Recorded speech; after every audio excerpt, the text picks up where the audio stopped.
Your struggle is not with the world. It is with the mirror. You walk through your day reacting to shadows. You see a closed door and call it a failure. You see a delay and call it a curse. But what if I told you that your shadow cannot move unless you move first? Most of you are waiting for the world to apologize before you grant yourself peace. You are waiting for the bank statement to change before you feel wealthy. You are waiting for the phone to ring before you feel loved.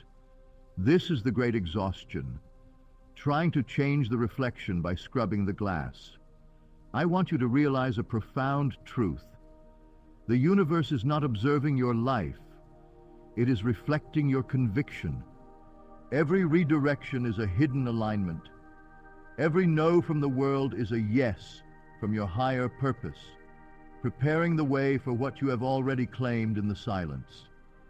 But how do you remain unmoved when the evidence of your senses screams that you are losing? In the realm of spirit, creation is finished. There is no becoming. There is only being. When you act as if everything always works out for you, you are not pretending. You are occupying a mechanical law. Just as heat produces motion, your inner certainty produces outer fact. You see, faith is not hope. Hope is the confession of absence. Faith is the quiet possession of the unseen. I once spoke with a man who felt trapped by a sequence of unfortunate events. He felt like a victim of a cruel fate. I told him, you are merely faithful to a story of defeat. He was looking at the debris of his life and assuming it was the end. He was living from the problem instead of from the solution.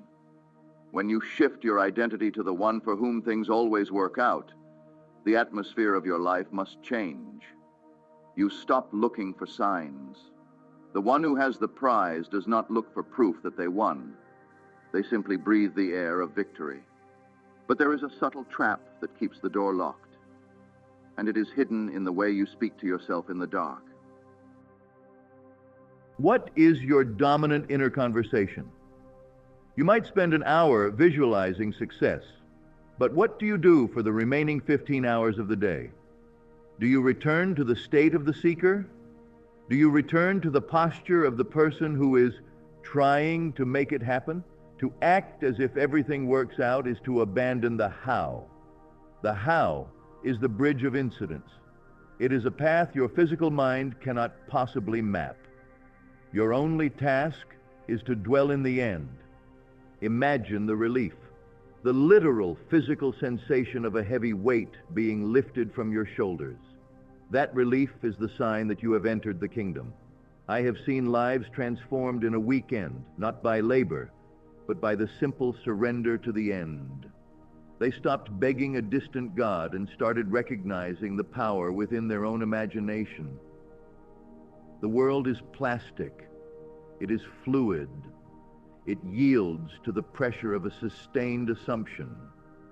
If you persist in the feeling that life is rigged in your favor, the very people who stood in your way will become the instruments of your success. They have no choice. They are but actors in your play.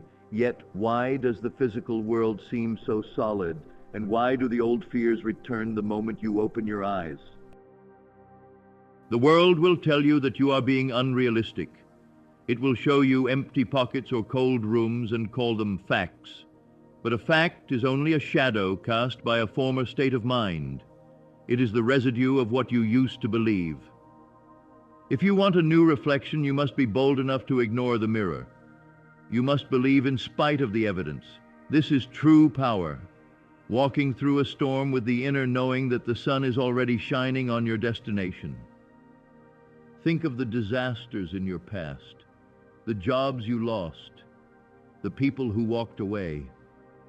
At the time, you mourned. But looking back, weren't they the very things that forced you to grow? Weren't they the detours that led you to a better road? When you act as if everything always works out, you start to trust the detours while you are on them. You smile at the obstacle because you know it is a stepping stone in disguise. This is not a psychological trick. It is the recognition of your divine inheritance. You are the author. And a master author never worries about the protagonist in the middle of the book, because he has already written the happy ending. But to truly finalize this script, you must understand the one thing that turns an assumption into a physical reality.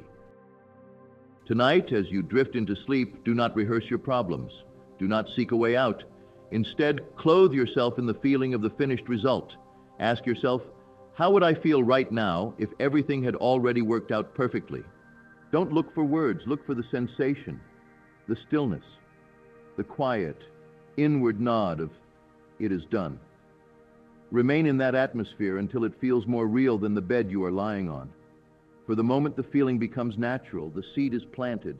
You do not need to help it grow. You do not need to monitor the soil. You simply walk in the confidence that the harvest is inevitable. From this moment on, let your walk be different. Let your silence be pregnant with certainty. When the world asks you what you are doing, you need not explain. Your peace will be your testimony. Everything is conspiring for your good. Everything is aligning for your joy. Assume it is so. Feel it is so. And it will be so. Now, drop the effort and simply be.